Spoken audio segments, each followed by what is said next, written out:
Hello everyone, my name is PJ and welcome back to my Let's Play of Final Fantasy 1, the ROM hack Final Facelift Part 10. Now, I am going to be kind of rushing this. It's going to feel kind of rushed because I was supposed to wake up at 8 o'clock this morning and my alarm went off and I was too sleepy and lazy to get up immediately, so now it's like 11:30 and I have so much to do today.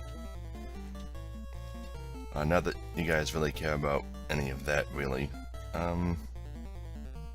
We're close to the end of this dungeon. I'm gonna go ahead and use a boat too. Just try and speed this up a bit. I mean, it's not like I can speed it up. I mean, I'm still gonna be recording 1 hour of raw footage anyway. I had to quickly eat like an almond and a pretzel rod just to have something in me. Yesterday was fun. Yesterday evening was fun, that is. We were playing D&D, and I turned one of my players into a Keyblade wielder, and he was freaking out. I got it all on video too, so I'll probably be editing his reaction to it and uploading that later. Not right away. It's not on the top of my priority list. Okay, so cabin. Out of the way, bet. There are a lot of encounter spaces in here. See, Blinded barely does anything to Zash or Dune's accuracy because it's so high already. 1250 gil. Out of the way, bet. And a silver shield. I think that's better than what we all have now. Yeah, we had iron shields. So, let me go ahead and give this to Zash. Actually, I gave him the silver helmet, so I'll give the silver shield to Dune. There we go. Out of the way, bat. Out of the way, bat. Okay. That is all the treasure in this dungeon. The 5th floor doesn't have any treasure, so now we just have to get to the boss. Like before, I'm not fighting any zombies. Fuck these guys. Wasted way too many casts of harm on them already. Anyway, the exit to this floor, exit to the next floor is in the northwestern corner. Pisco demons are no longer a threat either. Zash and Doom can one-shot them.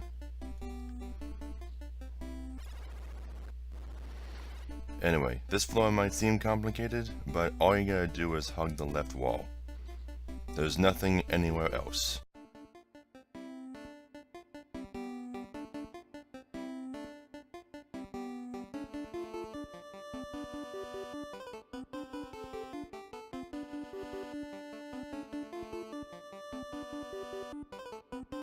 Okay, we are here. We are now in front of the crystal chamber. I just finished healing up everyone to full. We're ready to go. Okay, here we go. The fiend's crystal cracks open, an ominous cloud rises, and an evil shape congeals. It is Lich, the fiend of earth. And there he is. That's the first major boss of the game, the Lich, the first of the 4 fiends. So, what's interesting about the Lich is that in the NES version, and apparently in this version too, the Lich doesn't speak. It just narrates you encountering him. In all the remakes, though, he does talk. So, that's weird, right? Anyway, the Lich doesn't really act much like a Lich. I mean, obviously it's another D&D monster. All of the 4 fiends are D&D monsters. One of them is actually a D&D god for some reason. Let's see. Haste on Zash and Dune. And you... Yeah. I learned in the last episode, after I finished recording it, that harm does work on Vampire, and it also works on the Lich. So I'm going to cast harm too and see how that does. 70 damage, not bad. Holy shit! Oh boy, it knows ice too. Ho ho ho ho ho. Okay, Sherma, you're on heal duty. Eek. Alright. You two fight, you cast haste on Dune, and you start spamming heal.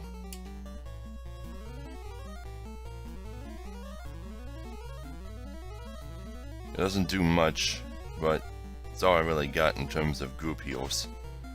Sleep 2. Oh, that's only a single target spell? I guess it just has a much higher chance. He's dead already? I barely did any damage to him. I think I might be overpowered. The Lich is supposed to be really hard. Definitely harder than all of the prior bosses. I mean, in the remakes, the fiends get their own battle themes.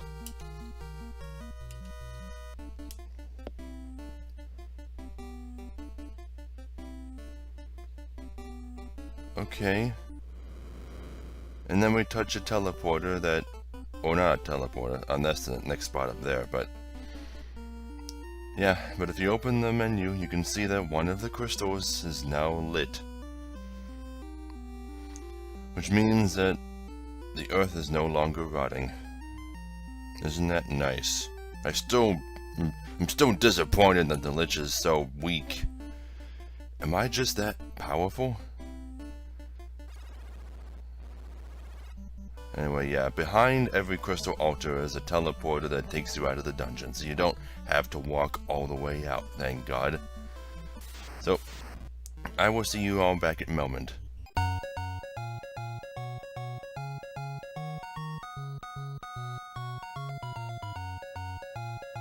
And we're back in Melmond. For some reason, the grass is still rotting. Well, let's see what the NPCs have to say. Same bullshit. Well, you're back to saying I'm a farmer. Light warriors, thanks to you, the earth is beginning to revive. Really? I don't see a difference.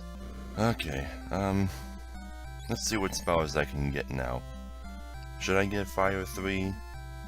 Apparently there's no Bolt 3 in this spell level.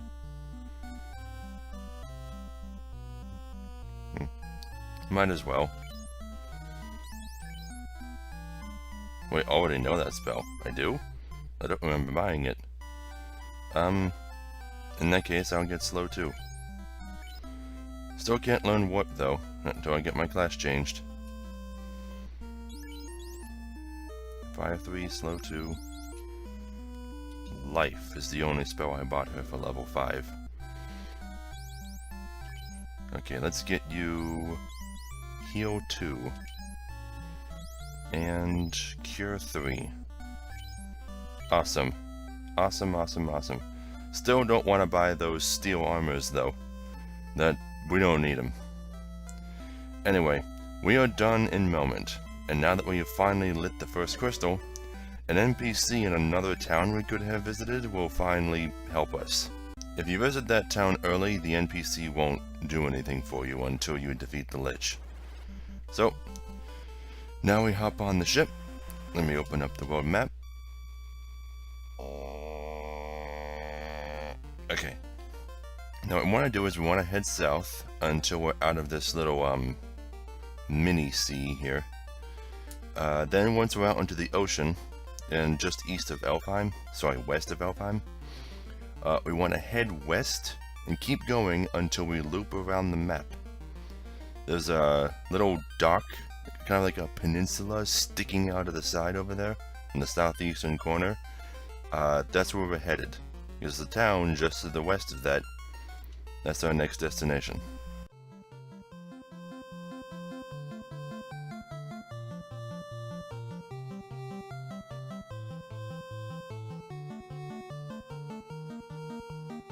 And we're here.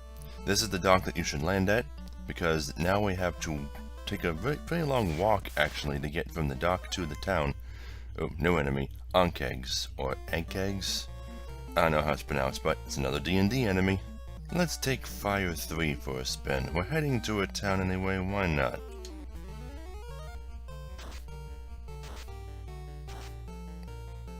Wow, that sucked. Did I just roll low on each one?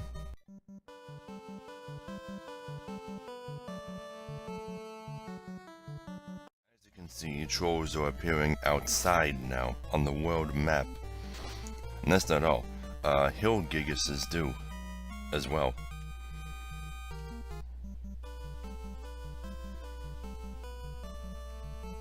So here we are. The town of Crescent Lake, named for the crescent-shaped lake surrounding it. Right, first thing we want to do is check the end prices. 200 gil. Oh well, it's not like that's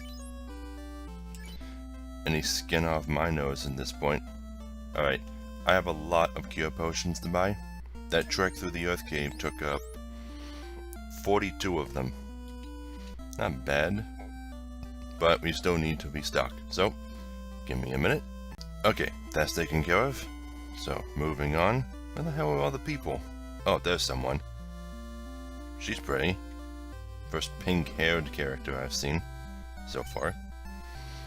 Anyway, silver armor, silver shield, silver buckler. What the hell is the difference? Maybe one of them focuses on defense and the other focuses on defense percentage. Anyway, silver helmet, silver gloves. Okay, so let me take a look at everyone's stuff and see what everyone needs. Okay, so here's the plan. I'm going to sell all of Zashindune's iron and copper stuff and replace it all with the silver varieties. Now, I might not have enough money for this all, that's why I'm taking it slowly. Gotta sell all of Dune's stuff next. And the two of them are now decked out in a full suit of silver. Or mithril.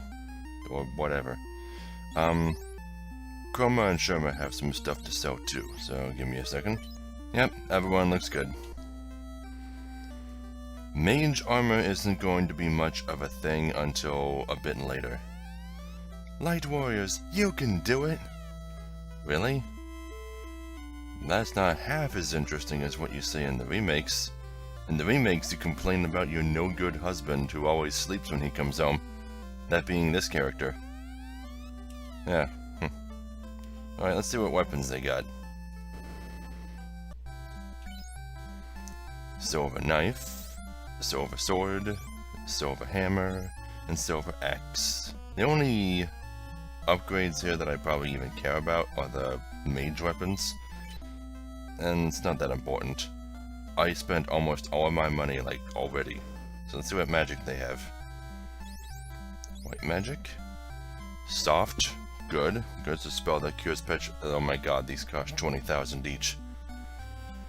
Exit, which we will want, but I don't think she can learn until her class upgrades. Exit immediately teleports you out of a dungeon. It's better than warp. Safe 2, which is an upgraded version of Protect. Did I ever even buy Safe? I don't even think I've casted it yet. And Invis 2, which we will not be buying. And let's see, what do they have at the Black Magic shop? Bolt 3, which we want. Rub, which is that same spell that Ostos was using. It's an instant kill spell. We don't want it. It doesn't work on bosses. Anything that would be most useful against it doesn't work on. Quake is a death all spell, so again, we don't want it. And Stun lets us paralyze things when we could kill them instead. So the only spell we'll be getting for this level is Bolt 3. Either way, we don't have enough money for any of them. Then if we come over here, into the woods, we will find a circle of old men, known as the Circle of Sages.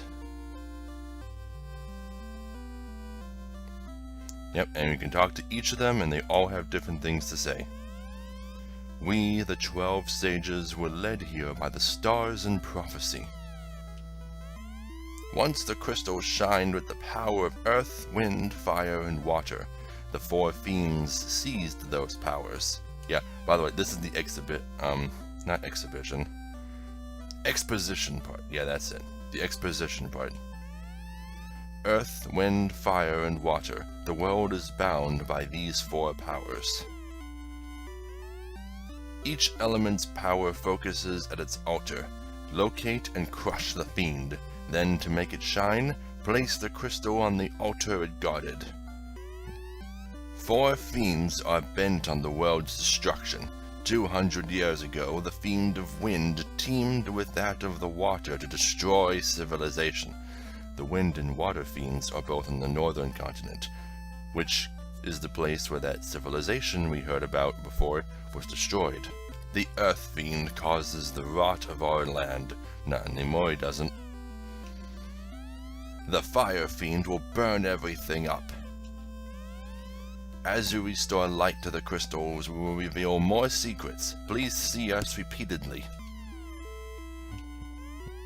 Light warriors, only you can make the crystals shine again.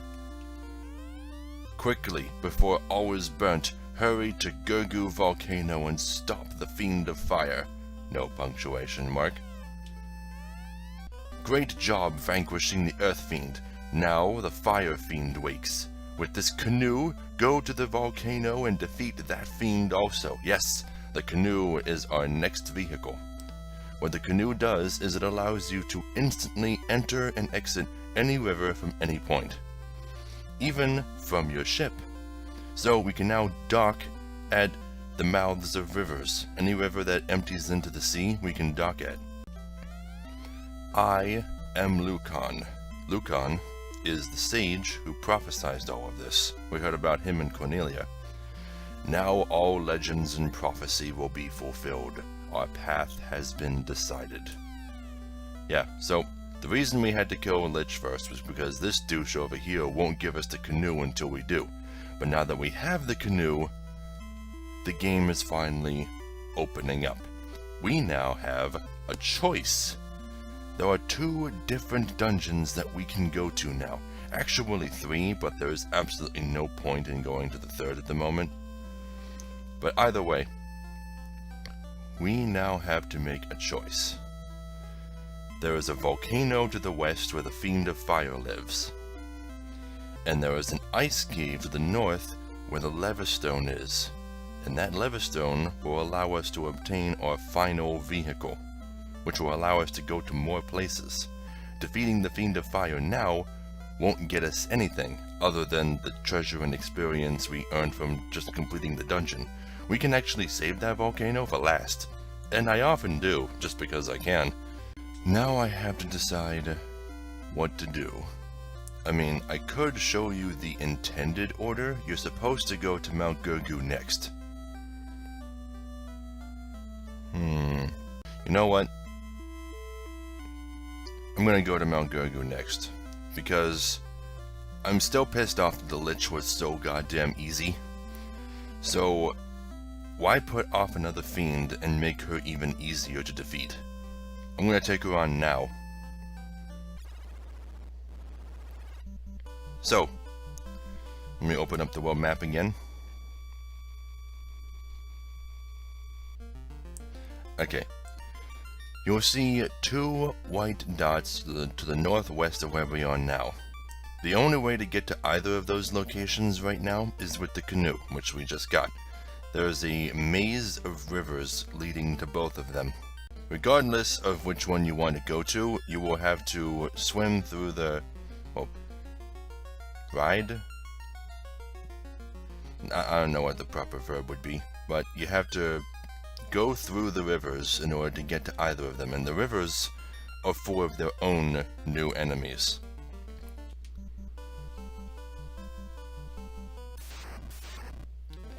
God damn it. Give me a second. Okay. And all I have to do is step right into the river. Boom. Canoe. Isn't it cute?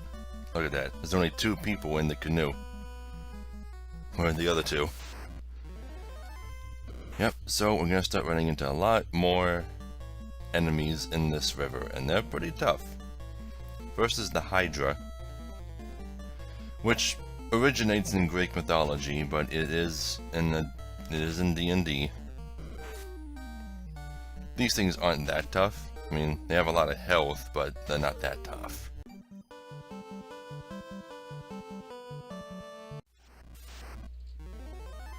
Piranhas. Basically the weak-ass minion of the river. Think of them as the Sahagin of the river, Giles. They're not that big a deal. Like, even the mages can do like 40 something damage to them. Or missing is fine too. But there is one particular enemy that I hope we run into here, because it's a very special enemy.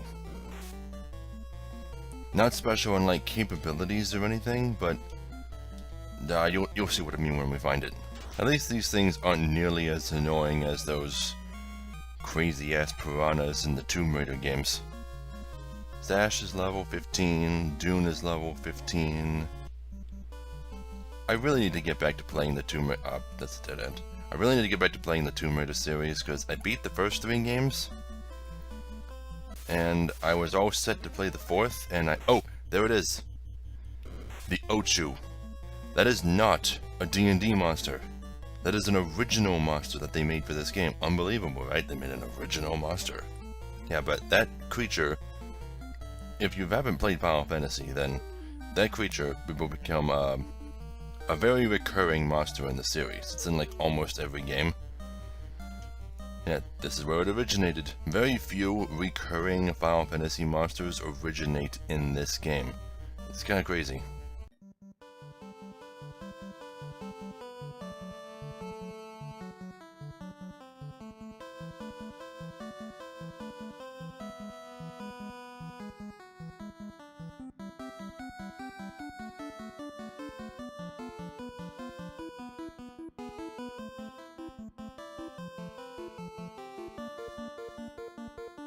And Chroma just at level 15.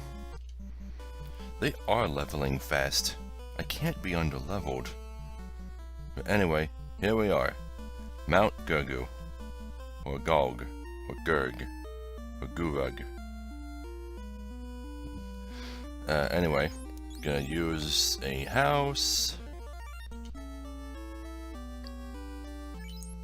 Because those things are awesome. Wait a minute. What? Okay. What? Houses don't cure HP?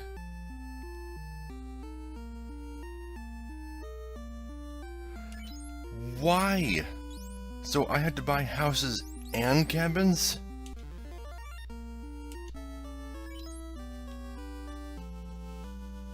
Unless it doesn't restore all of your HP, but why wouldn't it? It's the most expensive one.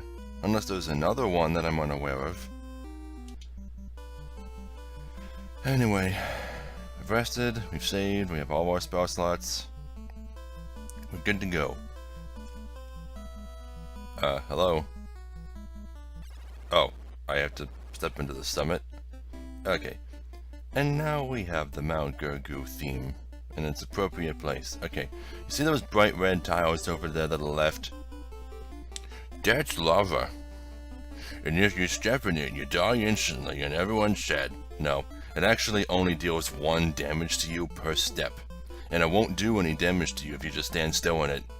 In fact, that's how lava works in all of the Final Fantasy games. Lava is not a threat in the Final Fantasy universe for some reason. Don't ask me why. It is just as bad for you as poison. Anyway, this floor doesn't have any treasure. Yeah, I get used to that. Horned Devil, which is a recolor of the gargoyles. Oh wow, these things know fire too. Whew. Chroma might die. Already. On the first floor. Come on, kill them. Oh my god, are you serious? Well, at least I didn't cast fire too again. Come on, finish him off. I don't want to have to waste any spell slots healing Chroma. There we go. That's the first floor. Okay, good. I was hoping for a challenge. I complained that the Lich wasn't challenging enough. Now I'm getting what I want. So, give me a second. Okay, everyone's mostly healed up. The nice thing about having houses and tents and cabins and stuff is that if I ever start getting low on spell slots, I can just step outside and use one. I don't have to go all the way back to town. Unless Sherma dies. Speaking of which, let me go ahead and put her in the bottom. Okay, moving on. Now, this is an interesting floor, because it gives us another dramatic choice. This hallway that we're in right now is a perfectly straight horizontal line, and if we walk to the left, we will find the stairs to the next floor no problem. But lining the northern wall are doors that lead into a huge maze filled with treasure chests and encounter spaces. So, the question is it worth it? Well, I have to show it all to you, so I don't have a choice. We'll start with this one. Fire elementals, and 2 of them no less. I asked for this. You know what? I didn't cast one this turn, but I'm probably going to leave this cave as soon as I'm done with this little maze here on the 2nd floor, and restore everyone's spell slots and stuff, like right away. Then I'll tackle the rest of the dungeon. I mean, I have the resources. What should I use? I have 3 casts of Fire 3, 4 casts of Ice 2, and 5 casts of Bolt 2. Well, doesn't matter, because I'm going to be restoring them anyway. So, Bolt 2. God damn it. God damn it. God damn it. They're weaker than I thought. Am I overpowered? I can't tell.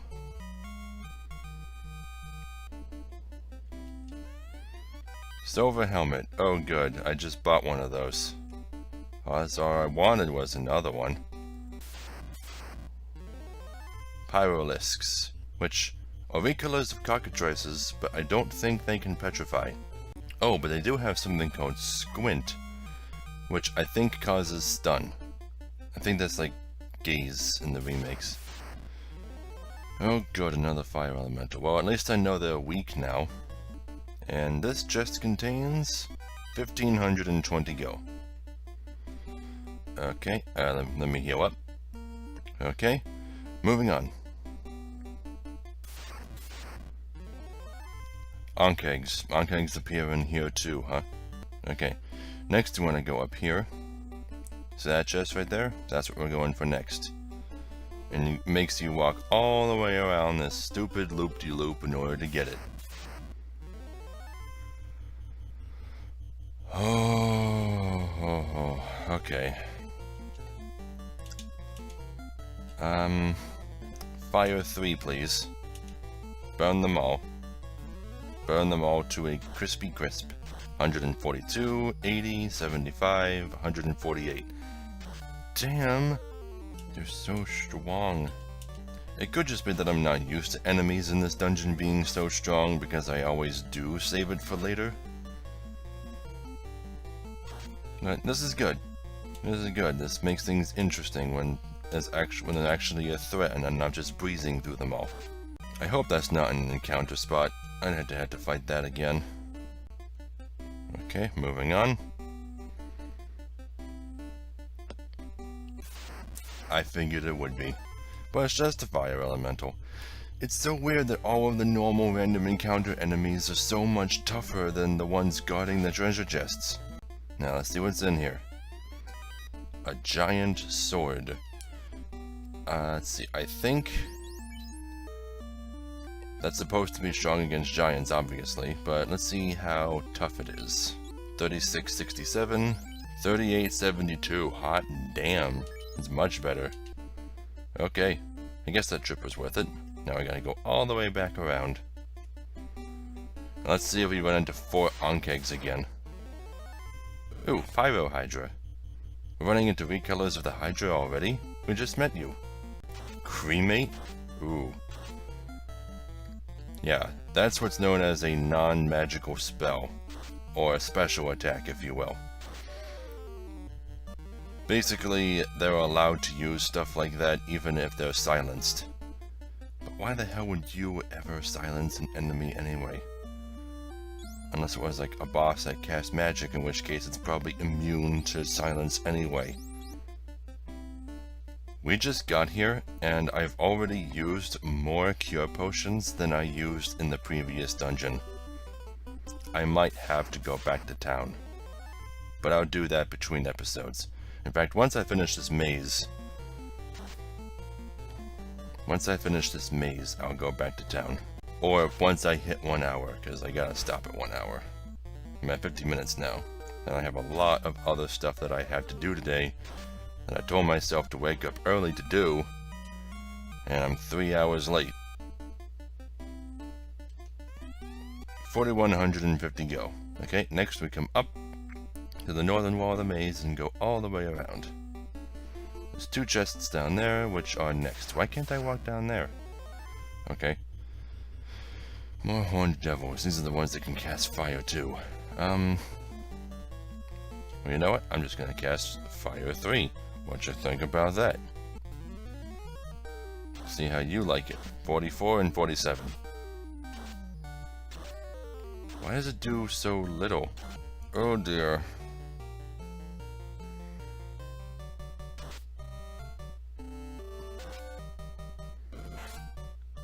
Okay.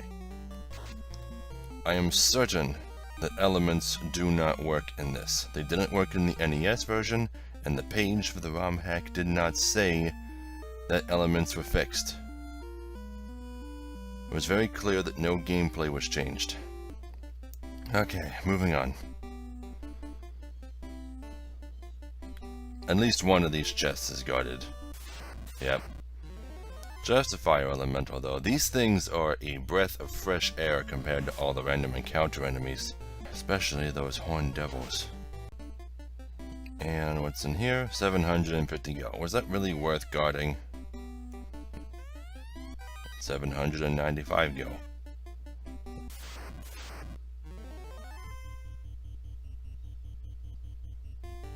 I'm running.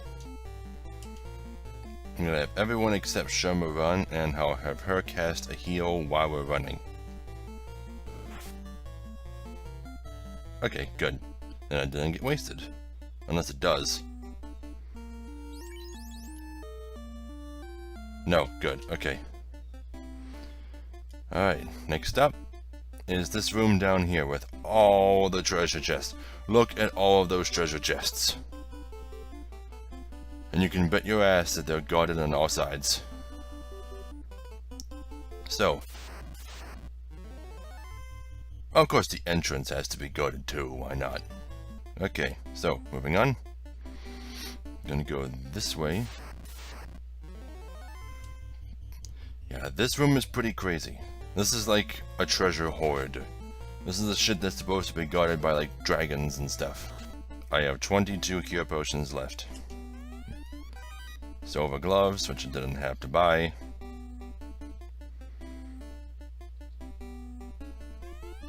$1,760 gil. Silver shield. Silver axe. Is that better than what I have now? 39.57. 42.62. Yeah, okay. I use that one. Come down here. Cure potion. Cure potion. 1975 gil. But you see that staircase down there? Yeah, that's the entrance to the next floor.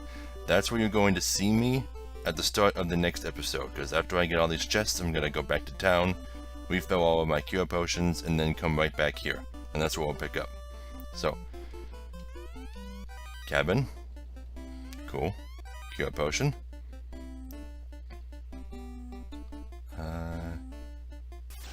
That's what I thought.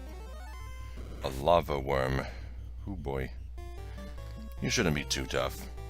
You're only one enemy, with one attack per turn.